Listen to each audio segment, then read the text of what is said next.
ಆದರೂ ರೋಡ್ ನೋಡ್ಬೇಕಂದ್ರೆ ಬಸವಣ್ಣ ಬಾಗೇವಾಡಿ ಮತಕ್ಷೇತ್ರಕ್ಕೆ ಹೋಗ್ಬೇಕಂತಂದ್ರು ಅದೇನು ಸುಳ್ಳೇನಲ್ಲ. ಅದು ನಾ ದಿನ ಎಲ್ಲರೂ ಒಂದೊಂದು ಊರಿಗೆ ಬೆಳ್ಳಿನ ಪದಕ್ಕೆ ಹೋಗ್ತೀನಿ. ನಮ್ಮ ಬಾಗೇವಾಡಿ ಮತಕ್ಷೇತ್ರ ದಾಟ್ತಂದ್ರೆ ಕಡೆ ರೋಡೇ ಬೇರೆ ಅವು ಗಟ್ರ ಇದ್ದಂಗೆ. ಅಂಥ ಒಳ್ಳೆ ಅಭಿವೃದ್ಧಿಯನ್ನು ಮಾಡಿದವ್ರು ಯಾರಾದರೂ ಇದ್ರೆ ಅದು ಮಾನ್ಯ ಶಿವಾನಂದ ಪಾಟೀಲ್ರಂದ್ರೆ ತಪ್ಪಾಗ್ಲಕ್ಕಿಲ್ಲ.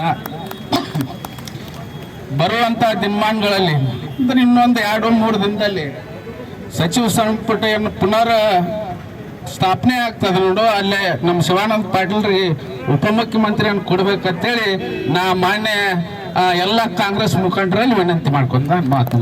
ಪ್ರಾಸ್ತಾವಿಕವಾಗಿ ನಮ್ಮ ಶಂಕರಗೌಡರು ಹೇಳಿದ್ರು, ಅವ್ರು ಮಾಡಿದಂಥ ಯೋಜನೆಗಳು ಎಲ್ಲಿ ಕೂಡ ಅವರು ಕಳಂಕರಹಿತವಾಗಿ 2 ಸಾರಿ ಏನು ಮಂತ್ರಿಗಳಾದರೆ ಕೂಡ ಅವರು ಪಾರದರ್ಶಕವಾಗಿ ಒಂದು ಆಡಳಿತವನ್ನು ನಡೆಸದೆ ಯಾರಿಗೂ ನೋವನ್ನು ಕೂಡ ಮಾಡಿದಂಥ ವ್ಯಕ್ತಿ ಯಾರಾದಂದರೆ ಅದು ಶಿವಾನಂದ ಪಾಟೀಲ್ ಸಾಹೇಬ್ರು ಅಂತ ಘಂಟಾಘೋಷವಾಗಿ ಹೇಳ್ತೇವೆ. ರಾಜ್ಯ ಸರ್ಕಾರವು ಈ ಮುಂದೆ ನಾಳೆ ನಡೀತಕ್ಕಂಥ ಸಚಿವ ಸಂಪುಟದಲ್ಲಿ ಇಂಥ ಉತ್ಸಾಹಿಕ ಮಂತ್ರಿಗಳಿಗೆ ಒಂದು ರಾಜ್ಯದ ಉಪಮುಖ್ಯಮಂತ್ರಿಗಳನ್ನಾಗಿ ಮಾಡಿದ್ರೆ ಏನು ನಮ್ಮ ಭಾಗದಲ್ಲಿ ಉತ್ತರ ಕರ್ನಾಟಕದಲ್ಲಿ ಅದರಲ್ಲಿ ನಮ್ಮ ವಿಜಯಪುರ ಜಿಲ್ಲೆಯಲ್ಲಿ 8ಕ್ಕೆ 8 ಸ್ಥಾನಗಳು ಮುಂಬರುವ ಚುನಾವಣೆಯಲ್ಲಿ ನಾವು ಕಾಂಗ್ರೆಸ್ ಪಕ್ಷ ಇನ್ನೂ ಗೆಲ್ಲಕ್ಕೆ ಹೆಚ್ಚಿಗೆ ಆಗ್ತೇವೆ ಅಂತಕ್ಕಂಥ ಮಾತನ್ನ ಹೇಳಿ ಇನ್ನೊಮ್ಮೆ ನನಗೂ ಕೂಡ ಮಾತಾಡಲಿಕ್ಕೆ ಅವಕಾಶ ಮಾಡಿಕೊಟ್ಟಂತ ಎಲ್ಲರಿಗೆ ಒಂದು ಕಾಂಗ್ರೆಸ್ ಪಕ್ಷಕ್ಕೆ ಶಿವಾನಂದ ಪಾಟೀಲ್ ಅವರಿಗೆ ನಾನೊಂದು ಘೋಷಣೆ ಹೇಳ್ತೀನಿ. ಮಾಡಬೇಕು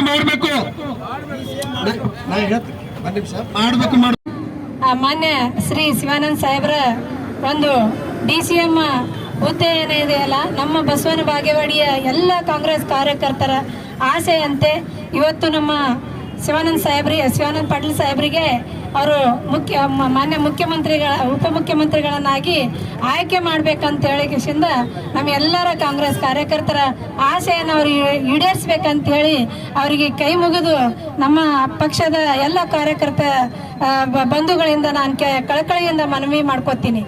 ಇಷ್ಟೆಲ್ಲ ಜನರು ಈಗಾಗಲೇ ಸಾಕಷ್ಟು ವಿಚಾರಗಳನ್ನ ಹಂಚಿಕೊಂಡ್ರು. ಮೊನ್ನೆ ಶಿವಾನಂದ ಪಾಟೀಲ್ 6 ಬಾರಿ ಶಾಸಕರಾಗಿ 2 ಬಾರಿ ಸಚಿವರಾಗಿ 23 ವರ್ಷಗಳವರೆಗೆ ಒಂದು ಬಿಜಾಪುರ ಜಿಲ್ಲಾ ಮಧ್ಯವರ್ತಿ ಬ್ಯಾಂಕಿನ ಅಧ್ಯಕ್ಷರಾಗಿ ಕಾರ್ಯವನ್ನು ನಿಭಾಯಿಸಿದ್ದಾರೆ. ಯಾಕೆಂದರೆ ಅವರಿಗೆ ಕೆಳಮಟ್ಟದ ರಾಜಕಾರಣದಿಂದ ಮೇಲ್ಮಟ್ಟದವರೆಗೆ ಇವತ್ತಿನ ದಿವಸ ರಾಜಕಾರಣವನ್ನು ಮಾಡಿದಾಗ ಮಾತ್ರ ಅದಕ್ಕೆಲ್ಲ ರೀತಿಯ ಸಹಕಾರ ಸಿಗ್ತಾ ಇದೆ. ಅವರು ಈಗಾಗಲೇ 2 ಬಾರಿ ಸಚಿವರಾದಾಗ ಕರ್ನಾಟಕದಲ್ಲಿ ಹೆರಿಗೆ ಮತ್ತು ಏನು ಸಮಸ್ಯೆಗಳಿದ್ರಂಥ ಸರ್ಕಾರಿ ದವಾಖಾನೆಗಳನ್ನು ಇವತ್ತಿನ ಮೇಲ್ದರ್ಜೆಗೆ ತಂದುಕೊಟ್ಟು ಕರ್ನಾಟಕದಲ್ಲಿ ಇವತ್ತಿನ ದಿವಸ ಆ ಕೆಲಸವನ್ನು ಮಾಡಿದ್ದಾರೆ.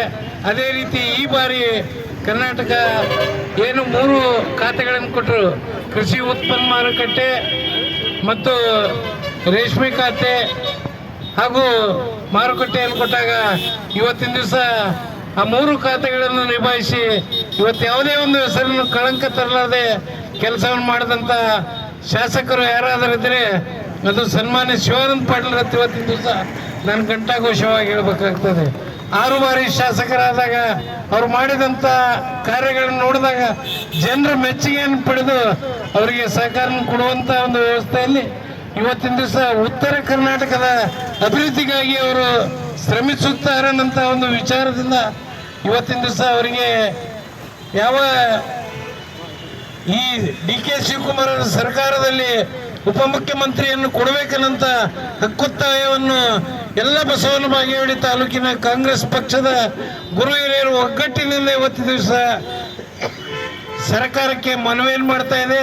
ಈಗಾಗಲೇ ಹೇಳಿದರು ಯಾವ ರೀತಿ ಮಲ್ಲಿಕಾರ್ಜುನ್ ಖರ್ಗೆ ಅವ್ರಿಗೆ ಹೇಳೋನು, ಸೋನಿಯಾ ಗಾಂಧಿ ಅವ್ರಿಗೆ ಹೇಳೋನು, ಸುರ್ಜೇವಾಲಾ ಅವ್ರಿಗೆ ಹೇಳೋನು, ವೇಣುಗೋಪಾಲ್ ಅವ್ರಿಗೆ ಹೇಳೋನು.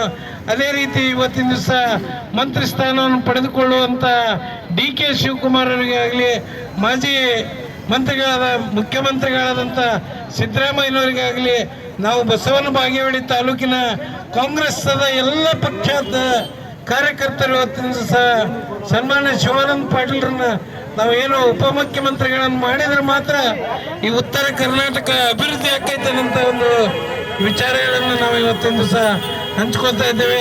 ಅಪ್ಪ ಬಸವಣ್ಣನ ಆಶೀರ್ವಾದದಿಂದ ಸನ್ಮಾನ್ಯ ಶಿವಾನಂದ ಪಾಟೀಲ್ಗೆ ಉಪಮುಖ್ಯಮಂತ್ರಿ ಸ್ಥಾನ ಒದಗಿಸಲೆಂದು ಹಾರೈಸಿ ಇವತ್ತೇನು ಕಾಂಗ್ರೆಸ್ ಪಕ್ಷದ ಎಲ್ಲ ಕಾರ್ಯಕರ್ತರು ತಾವು ಯಾವ ರೀತಿ